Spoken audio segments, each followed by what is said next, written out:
Hello, my name is Drew Ferrano. I'm taking advanced recording sessions, and today I'm going to be talking to you guys about my favorite producer in the recording industry, Devin Townsend. He's always been one of my favorites, not only because of the music that he creates as a writer and performer, but also because of his attitude towards the music industry and how he's not afraid to tell people about it. He has very strong views on other guitarists and their techniques and other producers and other albums, and he's not afraid to say them. And the best thing is that he's very honest about it and well-informed, so he doesn't just sound like he's talking out of his butt, for the lack of better terms. For starters, we'll go with where he's from, and we'll build our way from there. He was born in Canada and is currently based there in his own record label and studio that he records his own albums out of for his personal projects. He was a guitarist for a long time, and it certainly shows with how much he can do and how much he knows how to do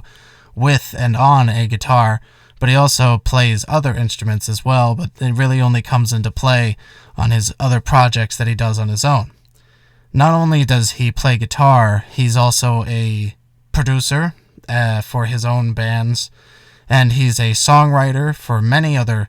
artists that have been popular and not popular in the world of music,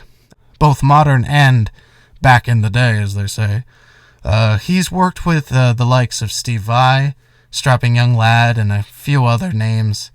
that some may find recognizable, but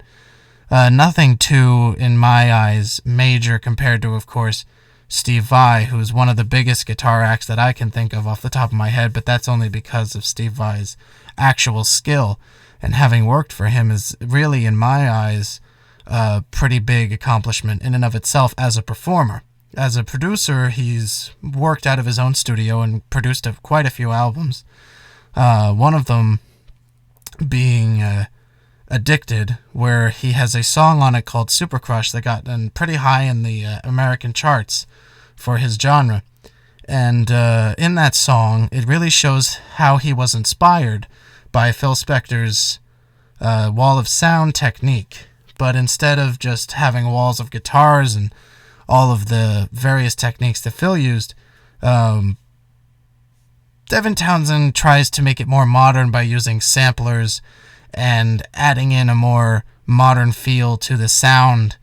that he puts in to fill the gaps in the sound field, like various crowd noises and synthesizers and you name it. Just everything that he can fit in there that will fit with the sound of the music and not change everything too much, and as long as he can make it work, he puts it all together, and it creates a wonderful product to listen to, because when you have an ear to pick things out in the sound spectrum, it's kind of like a reward when you actually find something in there instead of just finding another thing that they doubled or tripled. So it's always a joy to listen to the various works that he creates, and it's always fun to research him and talk about him, because he's a very influential figure on me as an engineer and performer. And that's about all I can really talk about before I go on a huge tangent and talk for hours, and I can't do that. I have to keep this to a strict time limit. So I'm going to end that here, and that's about it.